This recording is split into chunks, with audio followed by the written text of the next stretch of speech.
actually have a journal entry from November 2014. I was reading a book by Madeline L'Engle called Walking on Water, and she was quoting this stage play, Our Town. And in the play, there is an interaction between two characters, and one character says, "Does anyone ever truly experience life as they live it?" Essentially, who lives in the moment? The response was, nobody does. Saints and poets do, maybe, some of them. L'Engle goes on to talk about this grouping, this pairing of two people, of poets and saints, and that they have this way of living in the present. We look at these people and we put them on pedestals, and we've created all these things that they have been, and we look at them and we go, we could never do those kinds of things. We see that they had struggles, they had pain, they had doubt. They had all these things that I carry on a day-to-day basis, and God used them to do incredible things. Why we still sing these hymns that were written years and years and years ago. Why do we still resonate with those songs? I believe it's because the Spirit of God is in those pieces of music. So what would happen if we studied the lives of the people who wrote those songs? Would we find that they resonated with our own stories? Would we see that their brokenness was the same as our brokenness? And would we find that the faith and the pursuit of God is the same then as it is today?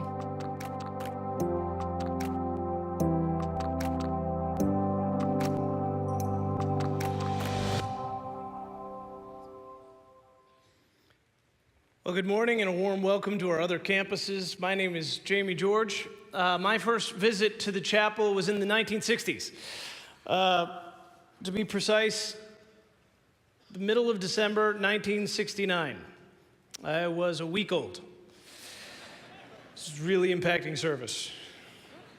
Our family stayed. They had just started visiting, I think, a month earlier, my mom and dad and me.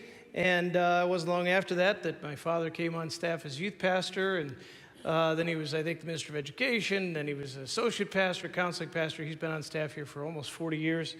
What a pleasure and privilege to be back home.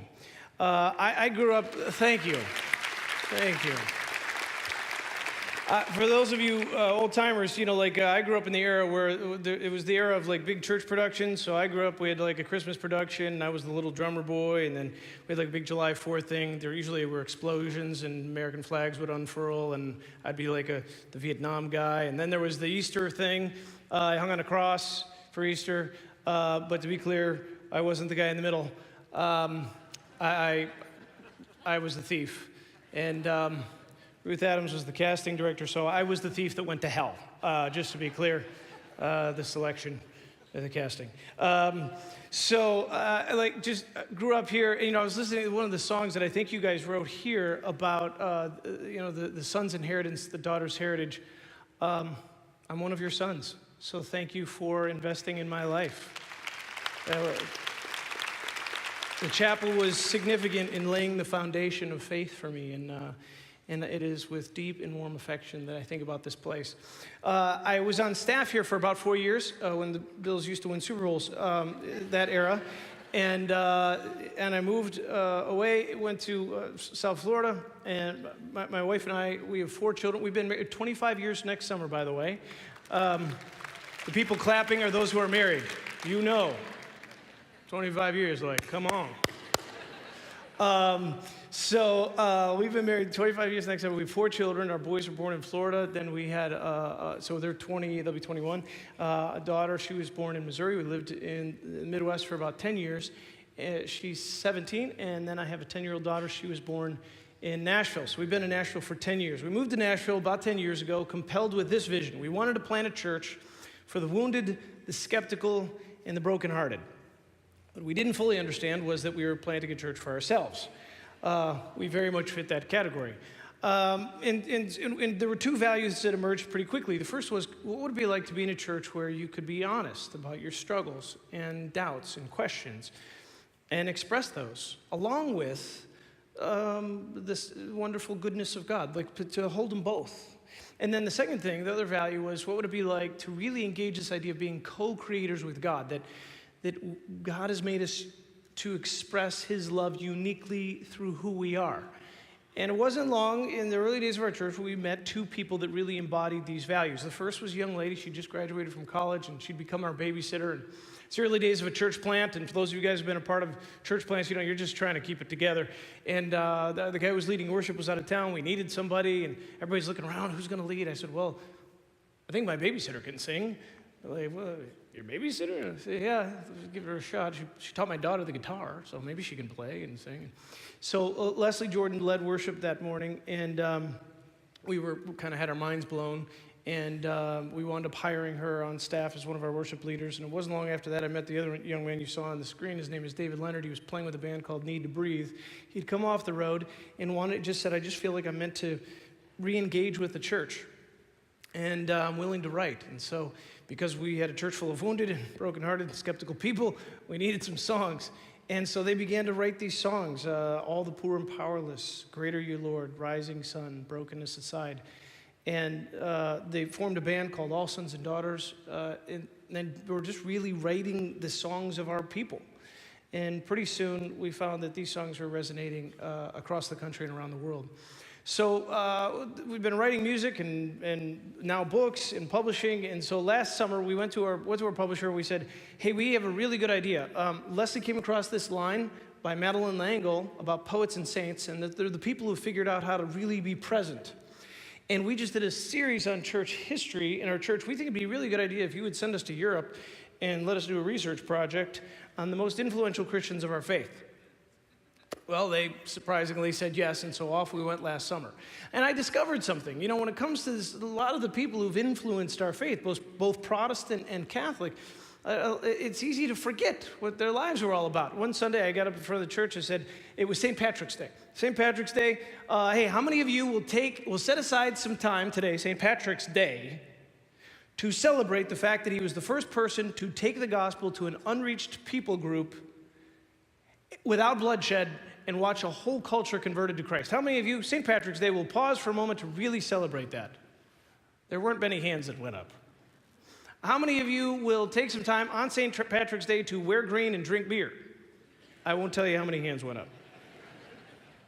So I realized, you know, like there's a lot of these stories that have been lost. And what would it be like to go and capture some of these stories? So we did. And what we did was we said we want to make resources for our church and other churches. So here's what came out of it. The first thing that came out of it was a participant guide. It's 7 weeks of daily devotions. And they're really like prompts. Like there might be a quote, or there might be a little snippet of a story, or it might be a scripture passage, or maybe it's a picture to meditate on, like a piece of art. And it's 7 weeks, and it pairs with a DVD, because we took a film crew with us, and we filmed in the moment in Normandy, London, Milan, Rome, all these places, where these poets and saints lived and died, where they served and loved. And we just created a small group curriculum, or maybe for your family, to go, hey, how do we look at the lives of past believers and see how they can affect our own lives? And so we created just basically the small group thing. So you got the curriculum and you got the participant guide. Then I wrote a book, which is a bit of a memoir, kind of a travelogue on the whole story. And each chapter is just kind of the short version of each of these poets and saints. So if you're interested, you go, I've heard the names, but I don't really know who they are.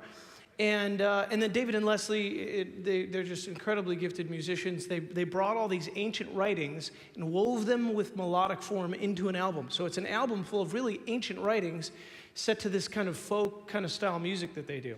So this was our project. We were like, wait, man, this is amazing if we can somehow serve other people with it. People have asked me, what's the biggest takeaway from spending really the last year studying, researching, writing? And there's a couple takeaways, but my first big takeaway was this. All these people we call saints, they were messed up. They were really broken. Most of them struggled for a lifetime with their stuff. And a quick rundown, I'll give you a few of them. So St. Therese, she was obsessive compulsive. St. Augustine, sexual fixation most of the first half of his life. William Cooper, John Newton, they wrote really the first hymnal, the only hymns. It's where Amazing Grace is found. William Cooper struggled with depression throughout his entire life. Suicidal thoughts. One of England's greatest poets. C.S. Lewis called himself the most reluctant convert to Christianity in all of England. John Calvin, unruly, crass, and judgmental. Martin Luther, really into social media. Kind of started a thing with his social media. These guys they all had their this nuances to who they were, but all just major points of struggle. And somehow God took their brokenness and used the brokenness to heal the world. One story in particular, I don't know if you know the story of Francis. I think his name is on some buildings in Buffalo. If you've heard this story, Francis grew up in Italy, a little town called Assisi. Francis grew up, he was the son of a wealthy merchant. And he grew up in a home with major expectations. I don't know if you've experienced this. Expectations from a father or mother, maybe expectations on how to behave or how to look, or expectations on what you're supposed to do with the family business. This was Francis's life. And as you get into his story, you really see there's a deep father wound. His father was strong, abrasive, successful with business, but unrelenting on Francis. Well, Francis grows up with money, so in his teenage years, he's got lots of money, he spends it, he's got a posse, they party, they kind of hang out all night, and he kind of does that thing. But, that buzz only lasts so long, and he just has this sense of destiny. He wants to achieve glory. He wants people to know his name. So in those days, one of the ways you could do that was to be a knight. The only problem was that Francis was not born into nobility. But he had money, so he found somebody. He hired them to train him. Of course, he got all the stuff and went to his, went to the guys in town, and he had a sweet suit made, his suit of armor. And of course, his dad's a merchant, so he's got colors, plumes, banners, the whole thing. I mean, he's like medieval GQ. He's looking smooth.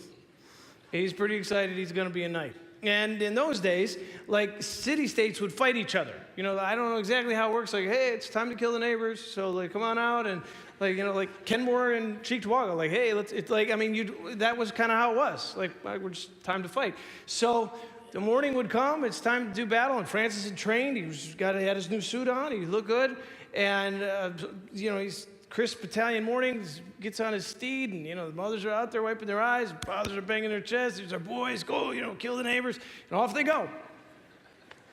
It doesn't go well for the people of Assisi. They lose the battle, and Francis is knocked from his horse. He's wounded in battle. A number of the other guys are. And in those days, the way you finished off the battle was you just walked around, and if people were still moving, you stuck the spear or the sword in them. You just knocked. But there was a rule.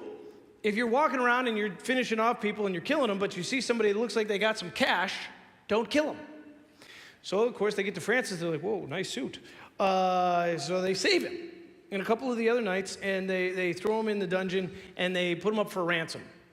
Well, he's in the dungeon for about a year. Most historians say he actually got really sick and probably got malaria there that he never really recovers from. He really struggles with a sickness the rest of his life. Assisi, the people of his dad, they pay the ransom. Out comes Francis. He comes back home. And he's changed, of course. Living in a dungeon for a year will affect you, but he still is a little of the quest for glory. So he's got one more shot. The Crusades are coming through town. I don't know if you've heard of the Crusades. That you didn't kill your neighbors.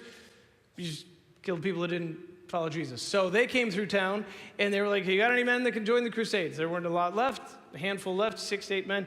Here we go, Francis, yeah, we're here. And off they go. They're on the road to join the Crusades, and Francis has really his first significant interaction with God.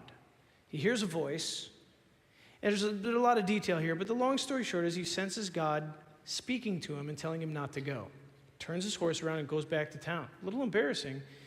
News gets back 6 months later, news doesn't travel fast in those days, that all those men who went out to join the Crusades were ambushed along the way, all of them killed. So for some reason, God is connected with Francis and spared his life. And Francis starts to struggle with this. He starts to really ask the deeper questions about life, and he starts to see things he didn't see before. He recognizes the needs of the poor, and he starts to give some of his money away. He starts to serve people. One day he goes out into the woods, and he finds this old dilapidated church, and in the church there's a crucifix hanging from the ceiling, and he's just lying there looking at it, and the mouth of the crucifix moves and says, Francis, repair my church. Now, I don't know if you've ever had a moment where the mouth of a crucifix moved, but it was a bit disconcerting for Francis. He ran off. He found a priest. He said, I had a vision or a thing, and the mouth moved. I was supposed to repair the church. Now, by the way, in Francis's story, there's tons of allegory, tons of metaphor, and this is one of them. We don't have time for his full story, but God uses Francis to repair his church. And when we're talking about repair the church, we're talking about, the worldwide church. There's some really interesting interactions that happen later in his life. In this case, he goes to the priest. He says, what should I do? He goes, here's all the rest of my money. The priest says, you know what? Let's set that aside for a minute. Here's a hammer and some nails. Just go repair the little church. Okay, so he goes out. Meanwhile, word is out.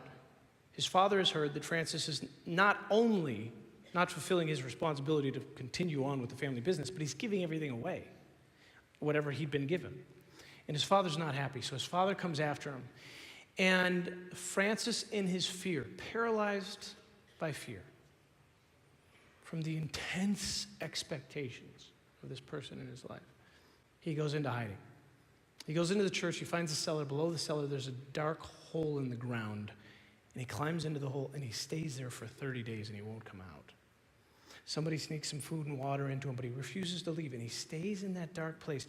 And it's as if in this moment, all the compression of life is coming down on him. His failed expectations of what he thought he might be, the pressure of his father and who his father wanted him to be, questions about faith and spirituality and God, and all of it at one time compressing on his soul. And it kind of harkens back to several places in Scripture when you think of Jonah in the belly of the fish, or you think of Saul when he was blinded before he became Paul, even Jesus in the grave. It seems that there are these moments spiritually where we go into this dark place and there is a wrestle and almost a torment while God strips away the ego and reveals something about himself. I don't know if you've had this kind of an experience. I have. Recently. It began for me in January and really lasted for close to 8 months. I'm just barely on the other side. In January, our church went through a major transition. We'd been in one space, an old factory that we loved for about 10 years. A businessman bought the property and wasn't interested in having a church there. And we, of course, had several things set up, but they all fell apart, and we found ourselves homeless as a church. And our church is kind of a medium-sized church, and so it was really difficult to find enough parking and children's space and all this stuff to move a church that size. And eventually we had someone in town said, hey, you can use our space on a Sunday night, which was very kind and gracious. But it was hard on our church, and we have families with young children, folks in typical, they're just kind of used to that routine. Long story short, in about 3 months, we lost about half the congregation. At the same time, we lost almost our entire staff. We had 2 guys that were already set up to go plant a church from our staff. We had 2 people, one married to a spouse that moved out of town, another gentleman moved out of town. David and Leslie were on staff. They came off because they were traveling with all sons and daughters. Our executive pastor had an emotional breakdown through the weight of this whole transition, retired, moved out of town. And I found myself begging God to release me. And he wouldn't, and so all I did was amp it up. I thought, I'll just work harder. I'm like, I was born in Buffalo. I know how to do this. I pull myself up by my bootstraps, give me a little duct tape. I can slap it on anything, rub a little dirt on it. Here we go. I know how to work hard. And I just went for it. Harder and harder and faster, and tried to fill in all the gaps and solve all the problems and essentially be the rescuer. And I broke. Something in my spirit ruptured. I've always been kind of a faith and adventure guy. I'm like, big faith. God says, he's amazing. I love adventure. I was never fear and anxiety. The last 8 months, fear and anxiety.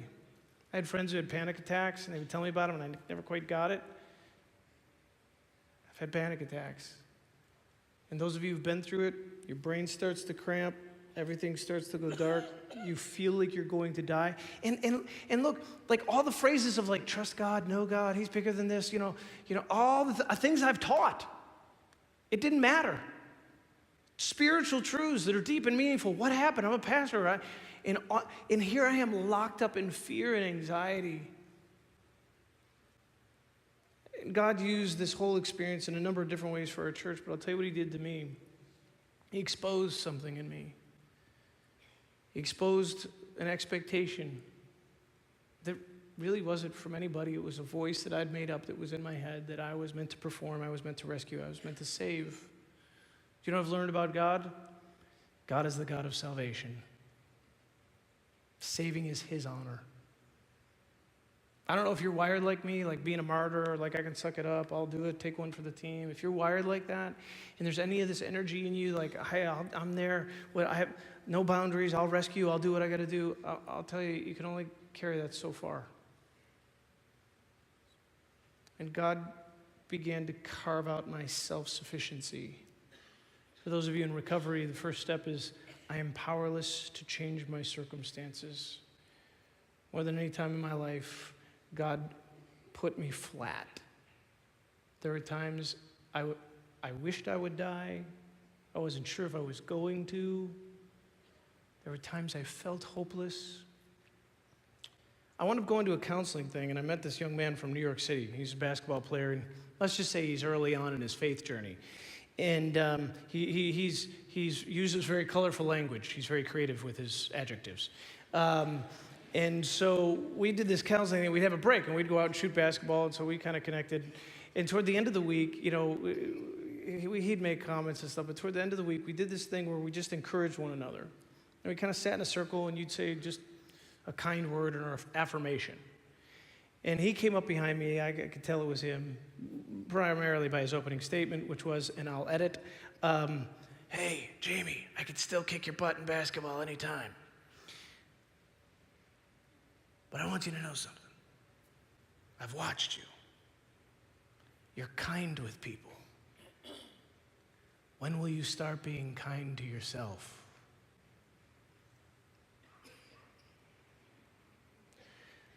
I don't know if you're like me. I was pretty good at giving compassion to other people, but not real good at letting myself be loved.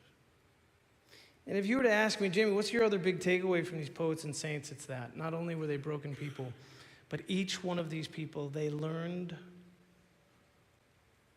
how to let themselves be loved. Now you might go, you know, well, everybody wants to be loved. But it's another thing entirely to let yourself be loved.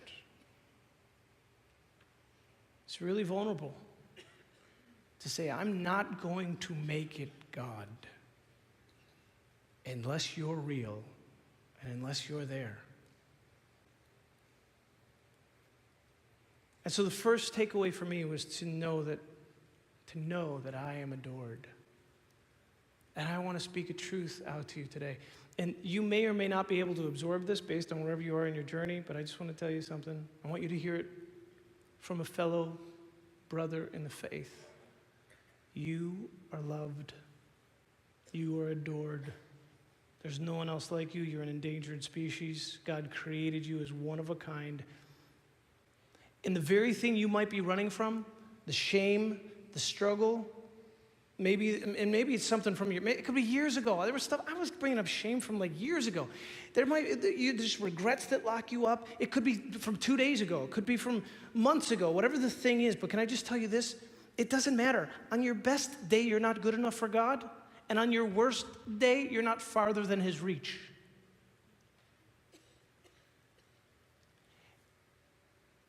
If you will just let yourself be loved where you are, there is a healing ointment that will pour over your soul. I want to read a verse to you from Zephaniah chapter 3:17.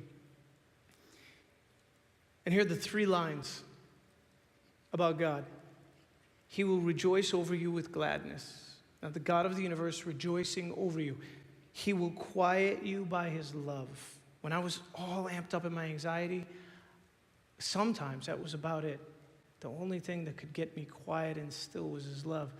And let me tell you what happens if you sit in his love. If you do this long enough, it may take you weeks, may take you months, may take you years, but I promise this is true. It's a scriptural truth, and it was a subjective truth. Like I can tell you, I experienced this. If you sit quieted by his love, he will exult over you with loud singing. The God of the universe singing out over you. For those of you that are C.S. Lewis fans, go read The Magician's Nephew and listen to the creation narrative in The Magician's Nephew. It's just beautifully written. And it's this picture of the God of the universe singing out over his creation. Why is he singing out over his creation? Because you are worth it. Because you are beautiful. And know this, God does not delete our stories. He redeems them.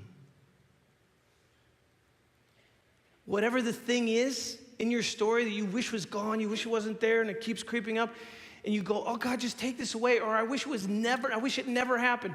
Whatever was done to you or whatever you did that gets you locked up, can I tell you this? God says, it's actually there for a reason, and I create beauty from ashes.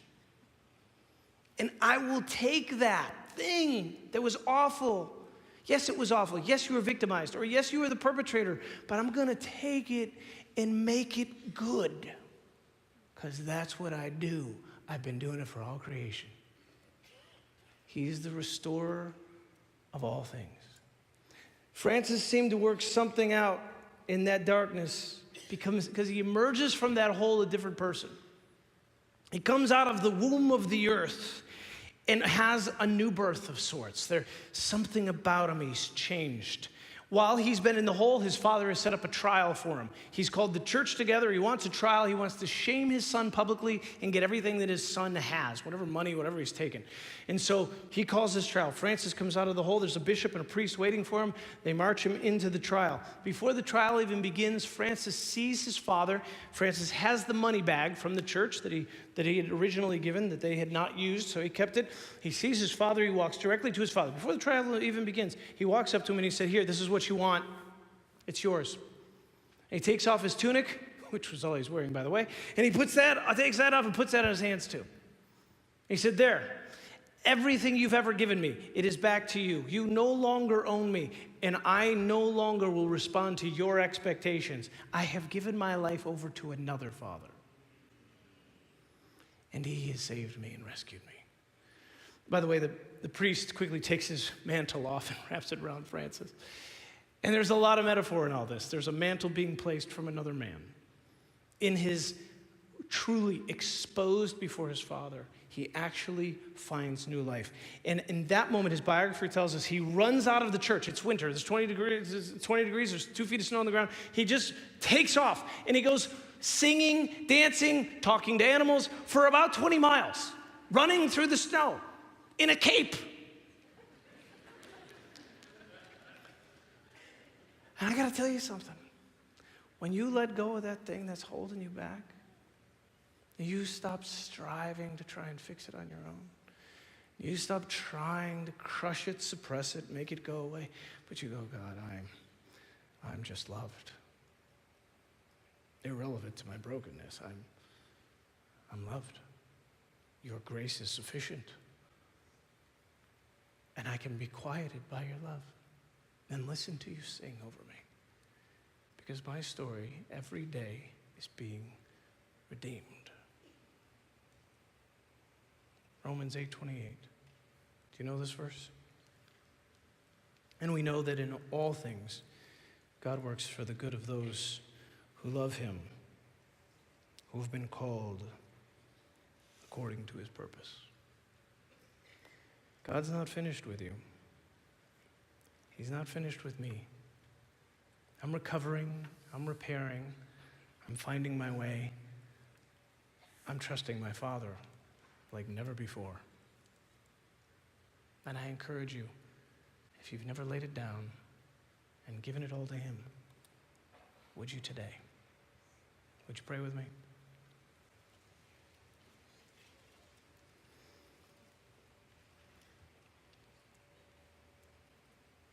Father, for some people that word is warm, has a kindness wrapped around it. For some people, it's a hard word. Thank you that you redeem words. Would you remind someone here today that what they thought a father was a misperception of truth. the human being that was their parent didn't understand what it meant to really be a loving father. For that one person who this word is tough, would you redeem the word for them today? And would you show, like you did for Francis, would you show them that you are this eternal, loving, creative God? And you haven't stopped being creative. You keep taking our lives and refashioning them. And for that person here today who just needs hope, and when life feels bleak and they haven't achieved their dreams or their goals or the stuff or the thing, and they look in the mirror and they're endlessly frustrated or sad or angry or broken, would you just remind them, Father, today, who they are in this moment is enough to be loved by you. And that's what it means for a loving father to love a child. We're not meant to perform. We're meant to be present. So, Father, show us how to access your love and how just let your Spirit sing over us and empower us. God, that as we walk, we would walk as the saints that we are, your children, and know that we're just conduits of love. Just conduits. Love and grace. Every good and perfect thing is from above. It comes from you. Take the pressure off for us to perform and allow us to just be. Thank you for the great example of your Son. Thank you for loving us first. Show us how to love you in return. In Jesus' name, amen.